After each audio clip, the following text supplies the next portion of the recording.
Welcome to How to Show Your Citations in a Table of Authority. Show your authority automatically with the built-in Table of Authorities feature. Learn to set up your documents so your citations to authority appear in these complex tables with just a few clicks. This session will feature a roundup of best practices, tips, and tricks. We'll cover features which are available for Microsoft Word for Windows or Mac. Hello, and welcome to How to Show Your Citations in a Table of Authority. Today we'll cover how to make a table of authority and how to mark citations. I'm Ivy Gray with WordWig, and I'm here with Baron Henley of Affinity Consulting. Hello. In this segment, we're going to talk about tables of authority. Now, Word, of course, has a feature that can generate tables of authority for you automatically after you tag all your citations. And unfortunately, I often see people typing these things manually, which is a giant waste of time. It means you spent 2 or 3 times more time than you should have. And it's very hard to make sure that all the page number references are correct if you edit the document after you've created your table of authorities. So you're much better off using the feature built into Word. And I just want to show you some of the rules for using that. All right, so in this case, I've got an 8th Circuit Court of Appeals brief, which is completely done. It's just missing a table of contents and a table of authorities. Before we get started, however, there is a little housekeeping note we need to check in with before we start doing this. And that is, I'm going to show you, this is a completed version of it. Okay, so this has the table of authorities in it with the same brief. And the first thing we need to take stock of is, what are my categories of citations? So this one has federal cases, and then state cases, then federal statutes, state statutes, and federal rules. You need to make note of that before you start. Like, what are going to be my categories of citations? And you want to think about what order you want them to appear. In other words, state statutes is obviously appearing before federal rules. So you want to think about what order do you want them in. Okay, now let me move this out of the way. Here's why. When you go to the references ribbon and you click on Mark Citation, you're going to see in the middle here a category dropdown. Now, I've already set mine up in this case, federal, state, and federal rules.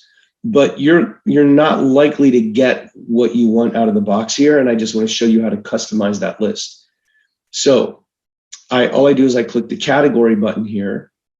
So let's say that when I got here, this one was just cases, and I wanted to change it to federal cases.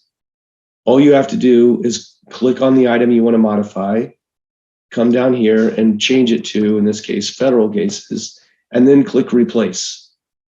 So you can take whatever the list is right now, it doesn't even matter. You can make it what you want it to be. The important thing is the order that they appear here will be the order that the little clumps of citations appear in your TOA. So they don't have to be right next to each other, but they have to be in that order. So if I wanted state statutes to appear before federal statutes, I would reverse their order there. Anyway, once you've customized these to what you want, then you click OK, and now you'll see they appear in the list in that order. Okay, so that's the first thing. Before you start anything, think about what kind of groups you want and get those set up by clicking on Mark Citation, Category, and put them in the order that you need them in. Okay, so now we're ready to go find cases. And yes, it has a function for searching for the cases or statutes or whatever. So I click on Mark Citation, I click Next Citation. And it found 42 USC 211, etc. So this is not a sophisticated search utility. It's obviously looking for section symbols and things like that. So this is a federal statute. So here's how you tag it. I hold down on my mouse and I select the statute, and then this is not a copy and paste. You just click into the box that says selected text. So I click in there and it puts it in. Now I need to make sure that I've got the correct category assigned, and this is a federal statute. Now, what it's going to do is I got to give it something to look for. Like, this might be referenced elsewhere in the document, right? It probably is. Now, 211, if I know that only here's the problem. If I shorten this, the short citation is, what do you want me to look for throughout the rest of the document in the event that you reference this statute again? Because it's going to tag it in every location. If I had another reference in this document of, let's say, 211 open paren A, then I don't want to hit mark all, because it would find every occurrence of the number 2011 and it would tag it with this. And if I had 2011A referenced elsewhere, I would want it separately listed in my TOA. Okay. If I know this is the only place this appears, or that everywhere that 2011 is referenced, it's only the 2011 and there's no subsection, then I could click mark all. So to be safe here, I'm going to click mark instead, so it doesn't go searching throughout the document for 2011 anywhere else it might appear. Two things are going to happen when I do this. When I click mark, what it did here is it turned on the show hide button, which is on your home ribbon, and the show hide button will show you non-printing characters or hidden text in this case. And this field right here, as you can see, this is simply a field letting me know that I've already tagged that citation, because you don't want to double tag something because you'll get some crazy stuff in your TOA. If this is turned off, I can't tell, right? I can't see that hidden field. I can only tell if this is turned on. So that's what it does. As soon as you tag a citation, it'll go in and turn that on so that you can see what you've tagged and what you haven't tagged, right? So now I'll hit next citation. It finds another one, 2014, and it's got a W afterwards. So I'm going to select this to here. I'm going to click in the selected text. It's still a federal statute. And I know that there's no subsection beyond W that's chosen. So I'm going to have it look for 2014 W, and I'm going to hit mark all. You can see my citation again. I hit next citation. Oh, let me go back to this. So they did this in kind of a weird way. They were referencing 42 USC 2014 HH. Okay, but they didn't put in the full citation in front of it. Is that a problem? No, I can still tag it from this. I select that, I click in here, and then I just type the rest of it. So 42 U period S period C period space 2014 HH. And then what I'll have it look for is the short citation will be 2014 HH. Okay, still a federal statute, mark all. Next citation. Now, this happens fairly often. I told it to mark all. I told it to look for 2014 HH, and yet it didn't find this, right? So all I do is I select the second reference of HH, and then all the things you've already tagged will appear in this little window below short citation. So I click on the one, I've already tagged this, right? So I click on 2014 HH, and I mark all again. I hit next citation. Missouri Revised Statutes 537-100. So I select this, I click it. It's not a federal statute, it's a state statute. So I switch that. And I'm going to have it just look for 537.100. Mark all. Next citation. Okay, so it found 537.100 again. And note, I can see my field here, so I know it also tagged it on this page. Next citation, I get my first case, and it's a federal case. So here's how you drop one of those in. I select the whole thing, click in the box. Under category, I got to switch to federal cases.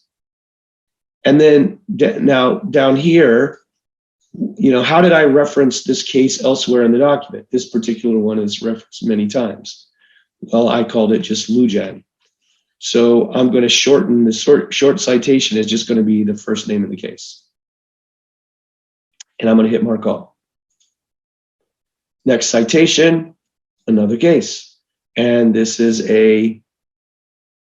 another federal case. So no, it's a state case. So this is a Missouri case. So I'm going to select this whole thing, click it, and then I'm going to make it a state case, and we're going to shorten it to Crenshaw. That's what I wanted to look for the rest of through the rest of the document. Mark all. Next citation, already tagged it, we're good. Next citation, got it already, see that? And now I found a different one. So I found 42 USC 9658. So in this case, I happen to know that there's a bunch of subsections of this statute reference. We're going to reference 9658A1 and 9658A2. So I do not want to hit mark all because it'll go tag all of those with just the parent 9658. I want to tag those separately. So I'm going to click in here. I'm going to switch to federal statutes again, and I'm going to shorten it to just 9658, but I'm not hitting mark all. I'm just hitting mark. Next citation. It already got Lujan. Next citation. It's the same. Already tagged it. We're good. Next citation. This is another 9658 that for some reason it didn't tag, even though it appeared again. So I select it. I click, and I find that in my list down here, right? So there's my 9658. Mark. Next citation. Already got it. Next citation. Already got it. Next. A new case. And it is a state case. So I'm going to select this. I'm going to click it. I'm going to switch to state cases. I'm going to shorten it just to Boland. Like that. And we'll do a mark all. Next citation. Already tagged. And we keep going. Now, in this case, this is a little messy because they put two of them together. I'm still going to tag each one of these separately.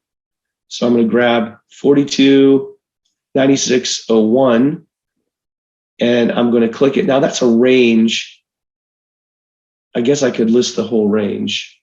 In this case, I am going to do that. I'm going to click both. I'm going to click the whole thing and click that in. That's a federal statute. And I'll have it just look for 9601 through 9675. Mark all, next citation. It already got it. Next. Already got it. Remember we tagged Boland up there. Next. And this is just the same citation we already tagged. Now Boland, here it is again. I got it up here, didn't get it here. Why? I don't know. It just misses stuff. So I go down here and I click on Boland and I click mark. Next citation. There's Boland again. It didn't get it again. I don't know why. It's, it already highlighted it for me. Mark all. Next. There it is again. Didn't get it. Mark all. Next. That one it already got. Didn't get it. Mark all. Next. Got it. Didn't get it. Right? So I do a mark all. Next. In Ray is not a citation, obviously. And it's already tagged. You can see 2014 HH. Next citation. It already got it. You can see my field right there. Next citation. And here, this is a unique one, right? So this is the 9658A1. So I'm going to select this whole thing, click. It's a federal statute. I'm going to have it look for 9658A1, mark all. Next, a new case. So I don't know what kind of case that is. They didn't identify if it's, this is one of the cases that's for purposes of the appeal of defendant. Yeah, we don't need to tag this one. So I'm going to hit next citation. It already got it. Next citation. Got it. Already got it. Already got it. Okay, here's another 2014 HH that didn't get tagged. So I select 2014 HH. I click on it in my list of already tagged citations, and I mark it and I say next. And then I get to Williams v. Bradshaw. I'm going to go ahead and tag this. Okay, now notice this has a pinpoint citation. I don't want to include that in my TOA. So what you do is you select it, you click it, and before you mark it, you can go in here and you can modify this. So I'm going to take out that 848 and leave in 8th Circuit 2016. It's not a federal case. It's not a statute. It is a federal case. And I'm going to shorten it to Williams, the first name of the case. And I'm going to hit mark all. Okay, so you just keep doing that. Keep going through the document. You're going to tag your cases. You're going to pull them in, right? Then you're going to, after you get them all tagged, then you're going to generate your table of authorities. Now, I want to show you what happens if you make a mistake. And unless you're amazing, you're going to make mistakes on this. So if I do one more, next citation. So I got an NRA, ADC, telecommunications, and it's a federal case. I'm going to select that whole thing. I'm going to click it in. And let's say that I messed up and I left it a state case. Okay, so I'm going to tag it wrong. It's a federal case. I'm tagging it as a state case. So I hit mark. Now, a lot of times I don't realize I did this until I generate my table of authorities and see that something is showing up under the wrong category. Okay, so just keep in mind, I'm going to go up and generate my TOA, and then we're going to notice this is wrong, and I want to show you how to fix it. So here's how you generate the TOA after you've done all your tagging. Go up to the spot where you've created for this. So here I am with my table of authorities.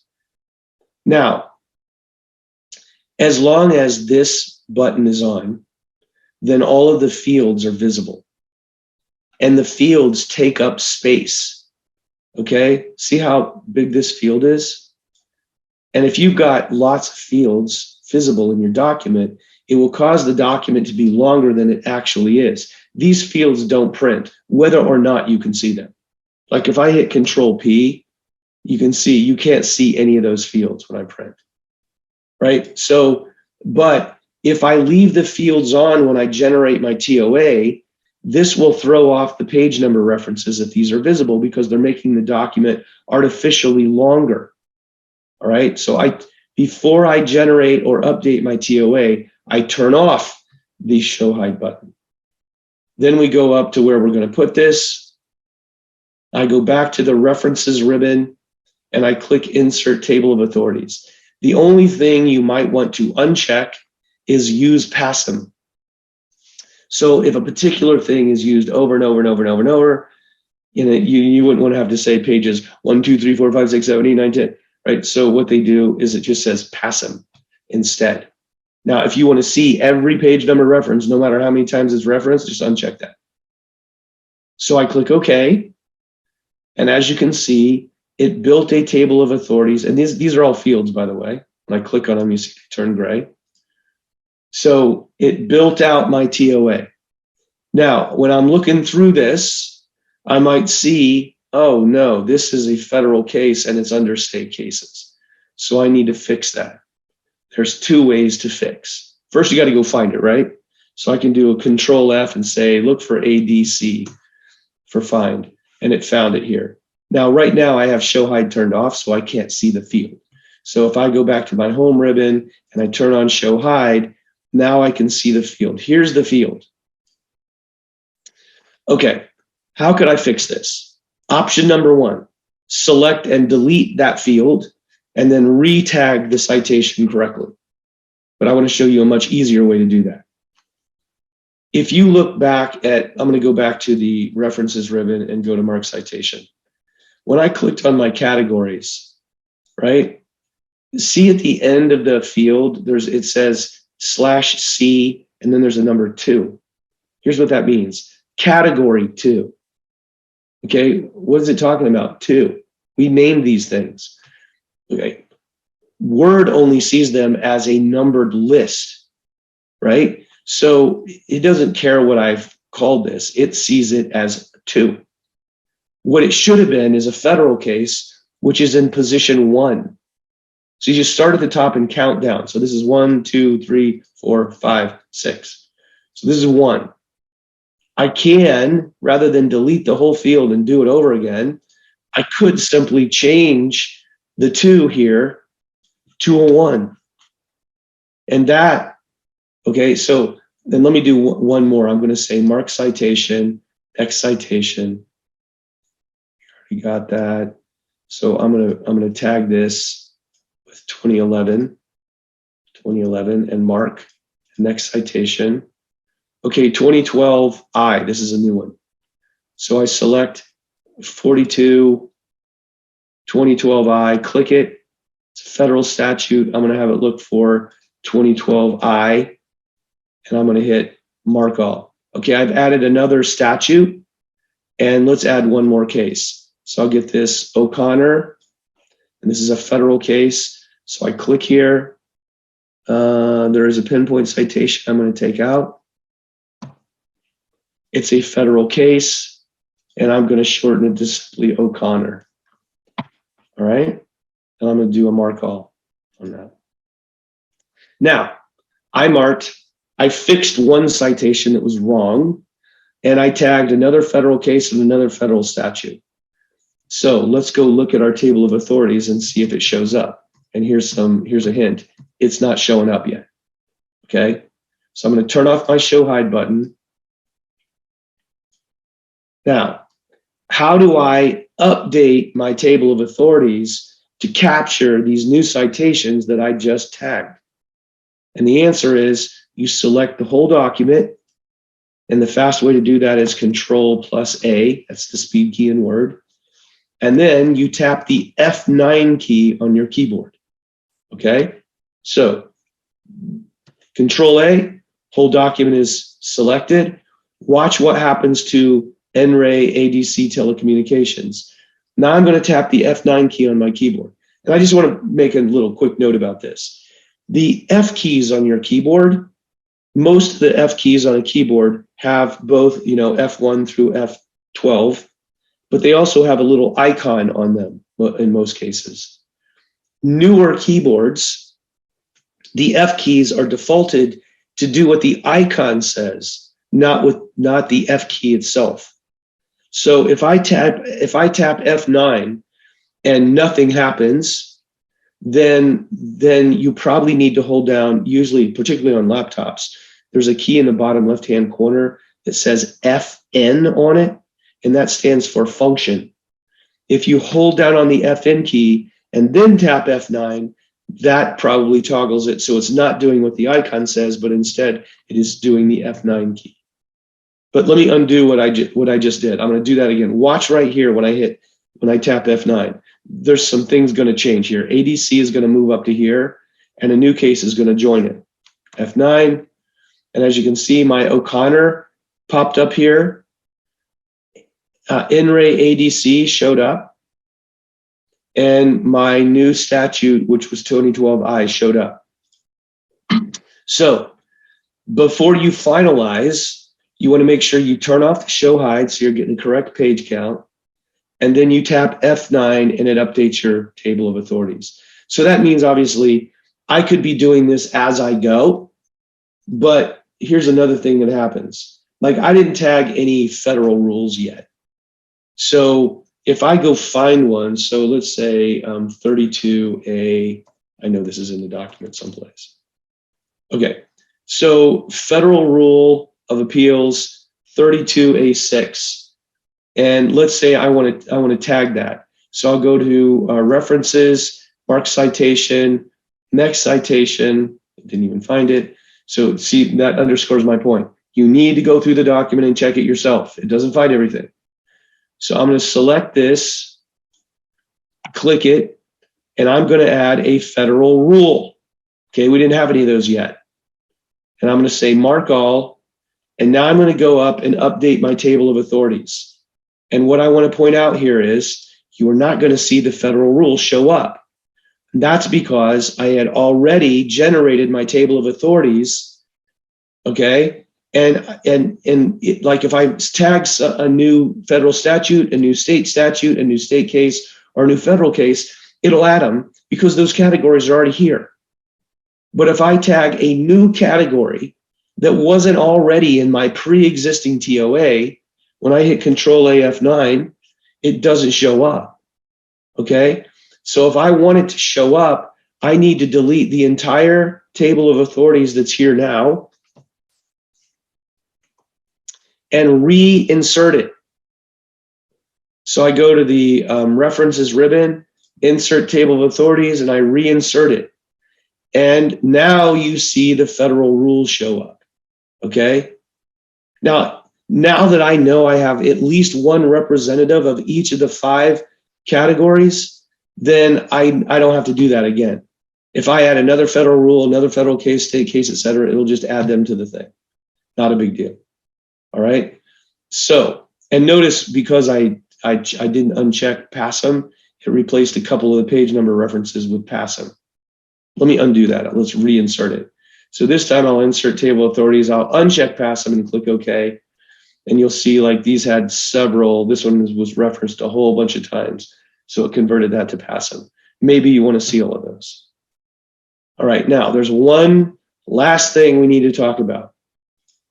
If you do not like the way these are formatted or the individual citations are formatted, that is a function of a feature in Word called styles. So I'm going to open up my styles pane. I've already set up my styles pane here to show me the styles in question. And they are these. The category heading is, the formatting is controlled by TOA heading. The individual items is table of authorities. I want to show you what happens if you try to manually reformat your table. Okay, so let's say I didn't want these to be bold, and I selected federal cases, and it won't even let me if I select this, and it won't even let me turn off bold. Let's say I wanted to change this to, it won't even let me select it. But sometimes people select these and they'll change it to something else. So let's see if it lets me change this to a different font now. There. See how it changed that to a different font? If I come up here, it won't let me select that for some reason. But if I change this to a different font, and let's say that I wanted a hard return here and a hard return here, so that those citations look, that just the name of the case is on the first one, on the first line, and the citation itself is on the second line. Okay, because I did all that manually, when I update my table of authorities and I tap F9, watch what it's going to do. It's going to put it right back to what it was before. So, and what I'm trying to point out is manually editing a TOA or a table of contents is a giant waste of your time. Instead, you need to find the styles that are controlling it and change the styles. If I didn't want these to be bold, I would go to TOA heading, I'd right click it, I'd modify, I'd turn off bold, I'd click OK. And that didn't switch. Modify, make sure it's Times New Roman, bold is not checked, and see how they're all not bold now? If I wanted to change their font, I'd change that style. Right click, modify. I want to change this to, let's say I want to make them Arial. Okay, see how they all, federal, state cases, federal statutes all became Arial? If you wanted to change how these are formatted, you need to change this style because that's what controls them. So if I wanted to further make these not just Arial but also bold, I could right click that style, modify it, make it bold, click OK. By the way, you open up your styles pane by clicking this little arrow in the bottom right-hand corner of the styles group, or as you can see from the little pop-out window there, Alt-Control-Shift-S will do that. And once you've opened this, if it's the first time you've ever done it, it will look like this. It'll just be a list of styles. They still work. I mean, I can right-click this, modify it, and make changes. But what I would recommend that you do at least once is put your cursor on top of the word styles and double-click. That will attach it to the right side of your screen in perpetuity.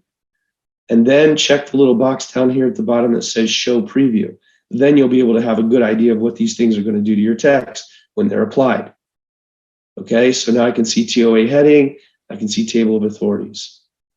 Now let's say you did want the name of the case on a line by itself and the rest of the citation on the next line. You can't do that from here. You've got to go find the fields that are inserting these things. So if I go look for ADC, here it is. If I turn on show hide so I can see the field, I got to put my cursor in front of the 409 Federal Third, etc., and I have to hit a special key. Hold down on the shift key on your keyboard and hit enter. And that's going to enter what's known as a manual line break. See that little arrow right there? Now, I'm going to update my fields. So I'm going to turn this off again. I'm going to go up to my table of authorities. I'm going to hit Control A. Watch this when I update. Control A, F9. See how it moved? Whoops. See how it moved the rest of the citation down to the next line? See that? So that's actually a function of the field, which is getting pulled into my TOA. You can totally do that, but after you tag your citation, you need to add one of those shift enters in between the name of the case and the rest of the citation. Okay, there's actually a lot more to discuss in these things. It's a pretty complicated feature, but if you do it this way, it's going to take way less time, and you will know that all of your page number references are actually correct. Having to do these manually is just a nightmare. So don't put yourself through that. Learn how to use the functionality that does it for you, and you can save yourself a lot of time in the first place. And also when you go in and make changes to the document, Control A F9, and now everything's correct. Hope that helped. Thanks for watching. Thank you. That was an informative lesson. This video was created by Ivy Gray from WordRake and Baron Henley from Affinity Consulting, who both trained as lawyers and are now Microsoft Word and Outlook enthusiasts and productivity experts. This video is part of a series. To sign up to receive tech tips and training videos via email, please visit wordrake.com/tech-tips. Take Word to the next level. In the legal profession, legal research is considered one of the most important parts of document creation, but even the most on-point and organized research can become a nightmare. The document creation to court filing process breaks down at the table of authority stage. As we struggle with technology, we lose the opportunity to meaningfully edit. Let WordRake help you make up for lost time so you don't lose your chance to present the most persuasive argument. WordRake is editing software from Microsoft Word and Outlook that will give your first drafts the polish of 3 or 4 revisions. If you'd like to learn more, sign up to receive tech tips and training videos at wordrake.com/tech-tips. When you're ready to take your work to the next level, try WordRake. WordRake is clear and concise editing software that will improve your writing while respecting legally operative phrases and key legal content. It's a finely tuned collaborator that will help you satisfy clients, win more business, and do more high-value work. WordRake works in Microsoft Word and Outlook. It goes beyond Microsoft's built-in spelling and grammar checkers to help you reduce legalese and wordy writing. It uses complex, patented algorithms to find useless words, dull phrases, weak lead-ins, cliches, and high-level grammatical problems, then offers suggested edits in-line. WordRake's document will look just like a smart colleague with an English degree has revised your work using track changes. In 3 simple steps, you'll have a better document or email. Try it today at wordrake.com/trial.